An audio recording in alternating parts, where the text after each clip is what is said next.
We are here at the Transformational CISO Assembly in Nashville for a special edition of Millennium Live, and I'm lucky enough to be joined by Matt Karnas, the practice lead for cybersecurity and risk with Sila Solutions Group. Matt, thank you so much for joining us. Thanks for having me. So, just wanted to kick it off. Can you share us with our audience a little bit about yourself and your work at Sila Solutions Group? Sure. Sila's a boutique information security company. We focus on cybersecurity and risk.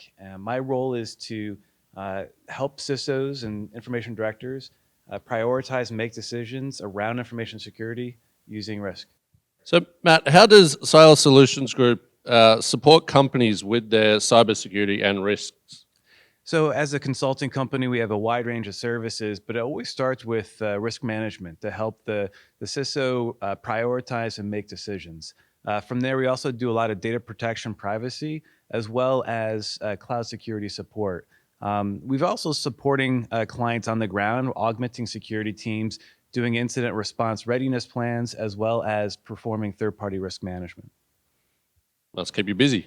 It does. From your perspective, what do you see as the biggest challenge facing cybersecurity executives? Prioritizing and making decisions. There's set budgets, and there's too many tasks to actually complete within a specific set of time. So using risk management allows them to prioritize and understand where they need to focus their attention to secure the organization. Fantastic. And how do you suggest executives engage with their board around cyber threats and risk management? Look at it from their perspective. They're not going to understand the technical controls. They're not going to understand the nuances around security. They're really looking at it from risk, from an organizational perspective, and talk in terms that they would understand, which is typically monetary, right? So using a concept value at risk, you're able to talk about risk in a way that's meaningful to them. So instead of something very technical or security oriented, or saying something's a high, medium, or low risk, you can start talking about, hey, I'm 90% confident if this event occurs, we could have a loss of $3 to $5 million. I'm asking for $250,000 for a technology or staff or resources to help add security and reduce our potential risk by $1 to $2 million.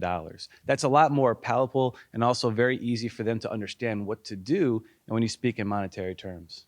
Yeah, that's interesting. And here at the Transformational CISO Assembly, there's been a lot of conversations about educational programs for the board, for the C-suite, for employees, for customers. How important do you see the education management, especially around the risk management piece? It's becoming more relevant. I think boards are becoming more engaged, and they really do want to know a little bit more about security. So I think it's all about establishing relationships with your board and providing the information that they're looking for. They want to be successful. They're trying to support the organization. Cybersecurity is a top problem. So it's about engaging and trying to build that relationship and teach them about security and best practices. Yeah, exactly. Can you tell us a little bit more about VAR, or value at risk, within cybersecurity? Yeah, you're basically looking at what's the worst case scenario. That's the way I look at it. But you're giving it a probability, and you're giving it a specific time period.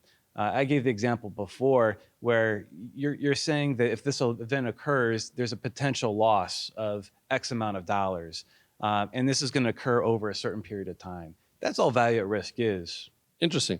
And what are the benefits value at risk provides when a company is looking at cybersecurity? Value at risk is commonly known. It's executed in multiple industries outside of just cybersecurity. So it's simple to use, and it's commonly used across multiple needs. And how does it benefit the challenges businesses see daily with their customers? Yeah, value at risk, I think it's difficult to implement across all the decisions you want to make, right? There's still a benefit of using qualitative risk analysis, but when you get to maybe the top part of the risk register, your top risks, using value at risk forces you to decompose a problem, allows you to dig a little bit deeper and understand the cause. The output's fantastic that you're going to get in monetary terms, allows you to explain it, but it also forces you to dig a little bit deeper and understand how you got there. Interesting. We're so thrilled that you and your colleagues at Sila Solutions Group were able to join us here at the Assembly, attend meetings, and obviously you had a fantastic workshop yesterday. Thank you. What benefits do you and your team see for an executive attending a small, intimate, high-level program like ours? It's getting allies among your peers, right? Just because you might be in different industries, doesn't matter. Everyone's facing the same problem, and you need as many allies as you could get.